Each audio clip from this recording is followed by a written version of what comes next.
Keep on riding with us as we continue to broadcast the balance and defend the discourse from these Hip Hop Weekly studios. Welcome back to Civic Cypher. I am your host, Ramses Ja. He is Ramses Ja. I am Q Ward. You are tuned in to Civic Cypher. And we appreciate that. We are still going to be talking about some things that really matter. And this time we're going to shift the lens away from, collective struggle to one community in particular. Our Mexican American and Latino, Latina, Latinx brothers and sisters.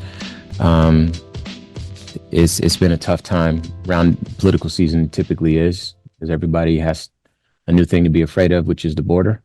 And I'm not saying that everything is right with the border, but there's a lot of fear that I believe is unnecessary, and we're going to kind of delve into that by discussing the migrant workers who lost their lives while they were working to make this country better. But before we get there, it's time to discuss BA, Becoming a Better Ally, BABA. Today's BABA is sponsored by Friends of the Movement. You can sign up for the free voter wallet from FOTMglobal.com to support Black businesses and allied businesses, as well as make an impact with your spending. Again, that's FOTMglobal.com. Today's story comes from the Black Information Network. A once widely used test overestimated how healthy Black people's kidneys actually were. An automated formula calculated results for Black and non-Black patients differently, causing a delay in diagnosis for organ failure and evaluation for transplants. A few years ago, the National Kidney Foundation and the American Society of Nephrology pushed for laboratories to change how they calculated kidney function.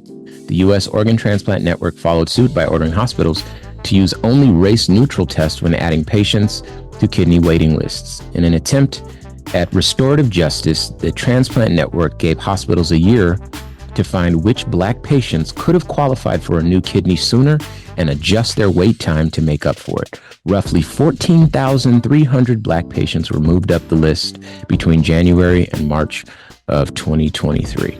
So I know that this is the BABA, the behavior is the hospitals going back and adjusting, saying who's been on this list, Black, that could have benefited had the data been right. Let's get them prioritized.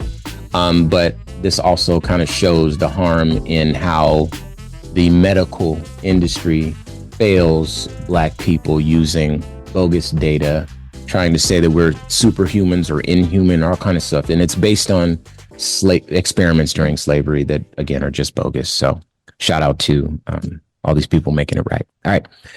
So today we're going to take a moment.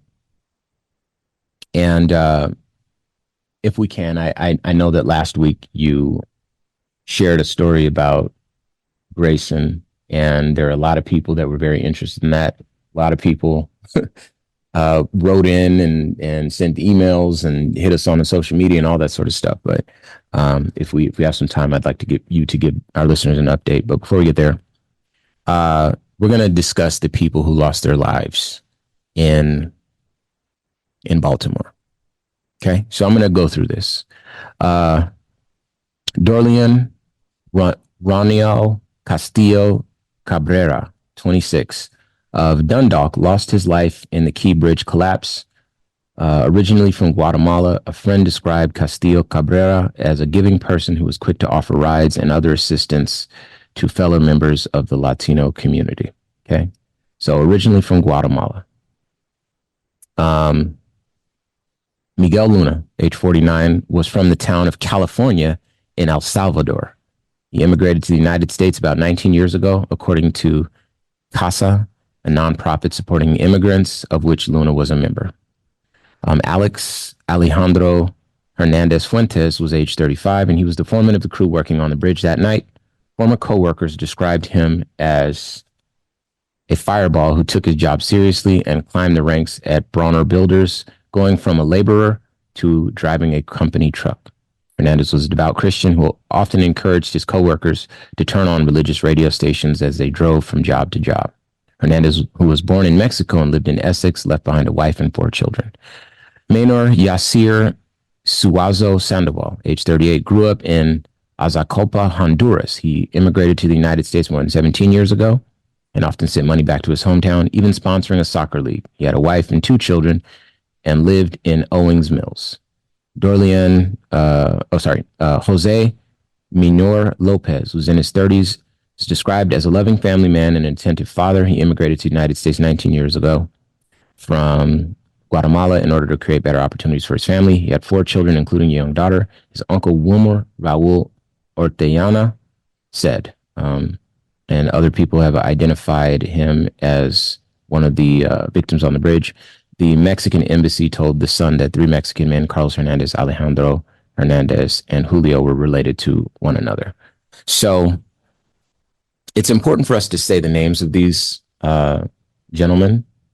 Did we talk about Dorlean? Yep, we did. Yeah. So he was the first one we talked about, actually. So what I think is interesting here is that this shows a picture that brings some balance to the national dialogue. This gives people a glimpse into exactly who the people crossing the border either are or can ultimately become, right? I think it's a mixture of both. Sure. Who they are and who they can become. Yeah. And one of the really unfortunate things about where we are right now as a country is that we're looking at our southern border. It's a political issue. It's very politicized. Certainly on the right, famously Donald Trump told his Republican colleagues, hey, don't work with the Democrats, don't work with Joe Biden. I want to campaign on stronger borders. And so if Biden is able to create a stronger border right now, that's one less thing I can campaign on. I need that to, now I'm giving you the translation, okay? So now he's basically going to use this, as he did in the last election cycle, to stir up fear.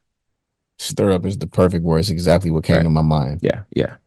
And the best way to do that, to really lean into the fear part of it, is to villainize and demonize the people who are coming here, right? Now, again, I'm not going to pretend like I'm an expert on the border. But I do recognize that we do need, control or, something, some way to, get these folks in and back out, because there are people who don't come here to live. They just come here to work, right? And there are a lot of people that benefit from that. There's big money involved. But when it's a political issue, people that don't live this close to the border, they just look at it like, oh, it's an invasion. And that's the word that is used on Fox News and in other right-wing media outlets. It's pretty despicable. Right. But when you look at these people that we're talking about today, all of these people came from other countries south of our border. And I would argue that these people lost their life building a better America. Quite literally. Literally, right? This gentleman I saw lived in Owings Mills. I used to live in Owings Mills. So you're talking about something that hits really close to home. Myself and Thomas, who you know. Mm-hmm. Terrell Suggs. We all lived together in Owings Mills. I saw that name drop 20 years ago. Wow, man. Q has some really interesting friends. But yeah, there's definitely something here that makes me feel like, how would I say this? This is a very unfair time for our Latino, Latina, Latinx, the migrant community. It's a very tough time, and I also want to provide some more context. I live in Arizona, and so I was here when I think it was SB 72, something like that, basically gave the police the power to stop anyone that looked like they were illegal. Goodness gracious, man. And start the process of deporting those people, right? And the problem with that is that where we live, this used to be Mexico. A lot of people forget that. A lot of the people that live here, they always lived here. And a law like that, it gives the police the ability to harass people who maybe they're not here illegally. The people who are here illegally, I know people like this. We both know people like this who've been trying to get their citizenship for years. They came here when they were 2 years old, and now they're 37, and they're like, it's a decades long process. And now with this legislation being passed, these people can pick on me. It's a very scary time, right? So just kind of knowing that our brothers and sisters in that community are living with that. Again, we felt like it was very important to share this snapshot into what that actually translates into. There's good. I just want to add, Ramses sent this story to me. Just realizing how important these conversations are to have. And a part of the foundation of Civic Cypher, when Ramses presented the idea was never just to have our voices heard, but it was almost ingrained to the very foundation of this show, that when other people needed amplification and support and a space to share their voices and have their messages and their hurt heard, and for lack of better, broadcast, that Civic Cypher would be a vehicle for that. So I just think it's very important that you guys know who Ramses is, and that from the very start of this, that was something that was important to him. Absolutely. So I do want you to know that for this, we spent the better part of the week doing our best to try to find someone from this community, an activist who, would work in this space to kind of share some perspective and give us some insight and give us some data and what's going on the border and those sorts of things. And we did our best, and everyone that we had booked, something came up or whatever. And it's not like us to speak for anyone who is, capable of speaking for themselves.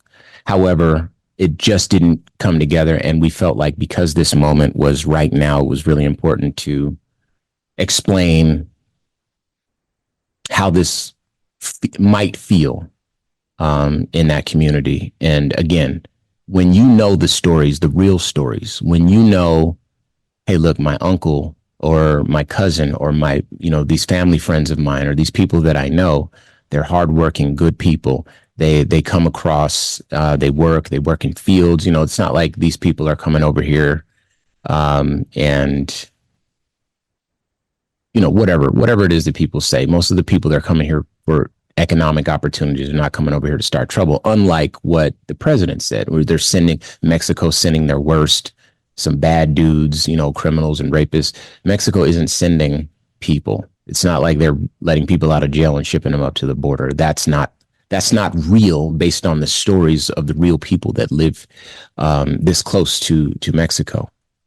What's real is that, people are here doing honest work. People are doing their best to try to navigate a system that is not an easy system to navigate. People are here, working and doing jobs and contributing value to society. And that is our lived experience. That's our reality. We see it every day. And these borders, these imaginary lines that human beings in positions of power draw to delineate us from them and to other people, results in, a value system, like a kind of like a de facto value system. And then that's something that's held over people's heads. And again, with a system that does not allow people to navigate the how would I say this, the proper way of doing things as easily as you should be able to, and as quickly as you should be able to. You end up with a lot of people just kind of in limbo that are still doing good work, that are still contributing, that are still providing a lot of value to a society. And so when we use the example of these gentlemen who were working, maintaining the bridge, and there's other people like them, there's people like them everywhere. Baltimore is on the other side of the country from where we are. And, we have people there from Mexico. So imagine how deep into the country you have to be. Imagine how ambitious for work that you have to be to end up in Baltimore. And then when you lose your life doing a job that makes this country better, I think that, the news suggested that this was like the 6th busiest port in the country. That's not nothing. And who's working on it? Who's maintaining it? And it's really easy to think about,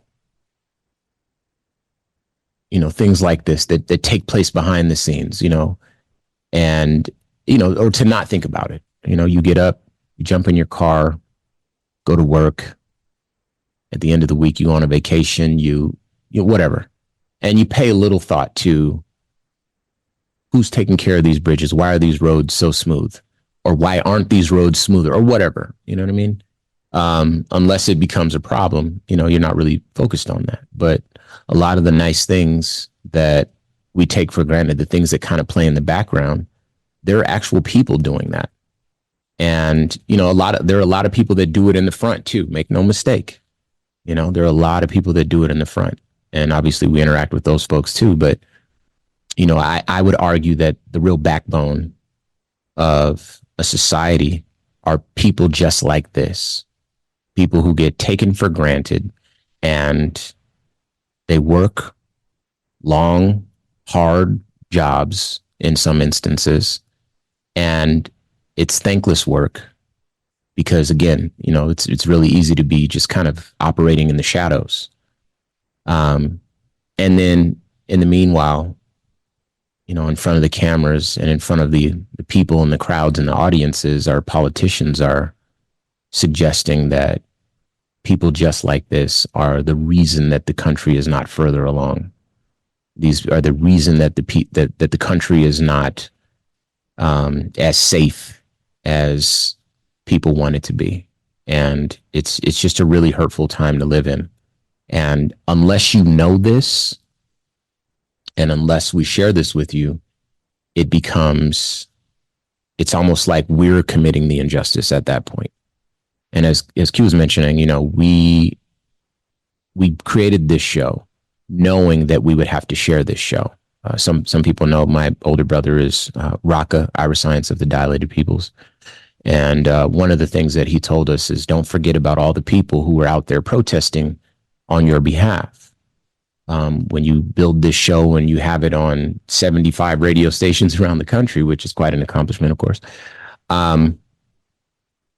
remember that not everybody is going to be in a position to have a radio show that's all over the country like that, to be able to say what's going on in their community, and not be able to explain to potential allies how it feels to be who they are, how it feels to live in a world, in a country at least, where this type of rhetoric is shared openly, and these things go unchecked, and everybody seems to be, really cool with it being that way. It's just really not a fair predicament to be in. And so, that was something that we decided, very early on that we were absolutely going to do. But, when my brother told me that we should make sure that we build that in, when it was Stop Asian Hate, of course, we had to do our best to amplify the Asian voices that could invite everyone to the table and discuss ways that we can protect our Asian American and Pacific Islander brothers and sisters. Of course, the same is true with the LGBTQIA plus community, with our indigenous brothers and sisters, and so forth and so on. And time and again with our Latino, Latina, Latinx brothers and sisters as well. And this time felt particularly timely. So, because I don't want this to just kind of be a news piece where we're like glamorizing the passing of these people and it's sensational, I do want to share the names again because I don't think that these people should just be remembered for dying. I believe that they're full human beings and they deserve better than that. So, once again, Dorleon Ronial Castillo Cabrera lived to be 26 years old. And again, his friends described him as a giving person who was quick to offer rides and assistance to fellow members of the Latin community. Miguel Luna was age 49. When he passed, he is from El Salvador and he came to the U.S. 19 years ago. Alejandro Hernandez Fuentes lived to be 35. The foreman, and people described him as a fireball who took his job seriously. He was a devout Christian and he left behind a wife and 4 children. Maynor Yasir Suazo Sandoval lived to be 38 years old. He grew up in Honduras and he came to the United States about 17 years ago. He sent money back to his hometown. He sponsored a soccer league and he had a wife and 2 children that he left behind. Jose Minor Lopez was in his 30s and he was described as a loving family man and an attentive father. He came to the United States 19 years ago from Guatemala to create better opportunities for his family. He left behind 4 children, including a young daughter. And Carlos Hernandez was one of the victims who died on the bridge as well. And the Mexican embassy said that he was related to some of the other folks there. And so rest in peace, y'all. We won't forget you around here. Anyway, that's going to do it for us here on Civic Cypher. So once again, I'm your host, Ramses Ja. And I need you to do me a favor. Hit the website, civiccypher.com. You can download this and any previous episodes if you tuned in about halfway through. You can also, make a donation. You can suggest topics that we should cover. Any comments that you have, anything that we missed or got wrong, that's the way to hit us. Please also follow us on social media. Again, it's all Civic Cypher, spelled CIBIC and support us, tap in with us. We're fighting battles over there as well, and your support and your comments and your likes go a long way. The show is growing with your support. So tap in with us again on all social media. Hit the website, civiccypher.com, to make a donation. Until next week, peace.